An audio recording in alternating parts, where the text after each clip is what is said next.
আসসালামু আলাইকুম ভিউয়ার্স, আশা করি ভালো আছেন। আমি ভালো আছি। আজকের এই ক্ষুদ্র খাবার চ্যানেলে স্বাগতম। আজকে এই ক্ষুদ্র খাবার চ্যানেলের মাধ্যমে আমি আপনাদের সামনে অ্যালারভেট কি কাজ করবে সেটি তুলে ধরবো। এটা একটা ইনজেকশন, আগে বলে দিলাম। তো ভিউয়ার্স, এই অ্যালারভেট কখন প্রয়োগ করবেন, কোন কোন রোগের ক্ষেত্রে প্রয়োগ করা দরকার, কতটুকু মাত্রায় প্রয়োগ করবেন, আজকে তুলে ধরবো এই ভিডিওর মাধ্যমে। আপনারা যারা আমার চ্যানেল নতুন, প্লিজ চ্যানেলটিকে সাবস্ক্রাইব করে ভিডিও কন্টিনিউ করবেন। আর যারা সাবস্ক্রাইব করেছেন তাদেরকে জানাই অসংখ্য ধন্যবাদ। ভিউয়ার্স, আমি কিন্তু অনেক আগে এটা নোটস করে রাখছি যে কি কি বলতে হবে। সেজন্য এই অ্যালার্ভেটটা হচ্ছে অনেক গরুর, যারা আমার খামারে রয়েছে তারা কিন্তু গরুর অ্যালার্জি সম্পর্কে খুব ভালোভাবেই জানি। সহজে অ্যালার্জি তাড়ানো যায় না। এই অ্যালার্ভেট কিন্তু অনেক ভালো কাজ করে। এই যে আমরা যে গবাদি পশুর অজানা বিভিন্ন রোগের কারণে সৃষ্ট অ্যালার্জি হয়ে থাকে, সেক্ষেত্রে আমরা এই অ্যালার্ভেট প্রয়োগ করতে পারি।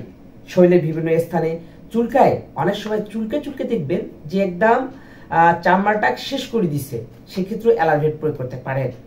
চর্মরোগ, গরুর চর্মরোগ হয়ে থাকে, এক্ষেত্রেও অ্যালার্ভেট ব্যবহার করতে পারেন। ত্বকের প্রদাহজনিত কারণে বা চামড়ার নিচে পানি জমা কারণে কিন্তু এই অ্যালার্ভেট প্রয়োগ করা হয়ে থাকে। অনেক ক্ষেত্রে আমরা বুঝি না যে বিষাক্ত যে মাছি রয়েছে, মশা রয়েছে, অনেক লাভা ছাড়ে, এইগুলোর কারণে কিন্তু চামড়ার কারণে চুলকায় চুলকায় অনেক খারাপ অবস্থা করে ফেলে। সেই ক্ষেত্রে কিন্তু আপনারা এই অ্যালার্ভেট প্রয়োগ করতে পারেন।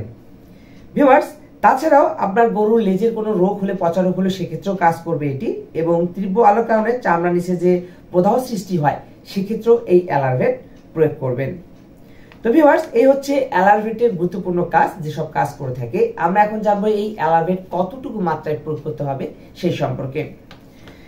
এই প্রয়োগ মাত্রা বিধিটা অবশ্যই ভালোভাবে একটু শুনে নেবেন। ভিউয়ার্স, যদি আপনার বড় প্রাণী হয়ে থাকে, গরু মহিষ ঘোড়া হয়, তাহলে অবশ্যই 5 থেকে 10 মিলি প্রয়োগ করতে হবে। ছোট প্রাণীর ক্ষেত্রে, যেমন ছাগল ভেড়ার ক্ষেত্রে 1 থেকে 2 অথবা 1 মিলি প্রয়োগ করতে পারেন। এটা অবশ্যই ওজন অনুযায়ী প্রয়োগ করতে হবে। আপনার গরুর ওজন কতটুকু সেই সম্পর্কে জেনে ভেটেরিনারি ডাক্তারের কাছে পরামর্শ নিয়ে প্রয়োগ করবেন। প্রজাতি ভেদে ওষুধের মাত্রা নির্ধারণ করা উচিত। প্রথম দিকে সাধারণত অল্প মাত্রায় প্রয়োগ করা উচিত, কারণ দেখা গেছে অ্যালার্জি নিবারক ওষুধ কম মাত্রায় প্রয়োগ করলেও অধিক কার্যকরী ফল পাওয়া যায়। অ্যালার্ভেট অবশ্যই আপনারা মাংসপেশিতে প্রয়োগ করতে পারবেন। আর শিরায় ব্যবহার্য ওষুধের কার্যক্ষমতা প্রয়োগ পদ্ধতির উপর নির্ভরশীল। এটি 10 থেকে 20 মিনিটের মধ্যে কার্যকরী হয়ে থাকে। প্রয়োজনে 1 থেকে 12 ঘন্টা পর পুনরায় প্রয়োগ করা যেতে পারে। অনেক গরুর অ্যালার্জি কিন্তু মারাত্মক হয়ে থাকে। দেখা গেল একবার দিলেন 5 থেকে 10 মিনিটে সেটি কার্যকর হবে, অথবা 10 থেকে 20 মিনিটের মধ্যে দেখবেন কার্যকর হয়ে যাবে। তবে যে গরুটির অ্যালার্জি অনেক বেশি, সেক্ষেত্রে পুনরায় 12 থেকে 14 ঘন্টা পর বা 8 থেকে 12 ঘন্টা পর আবার প্রয়োগ করতে পারবেন এই অ্যালার্ভেট।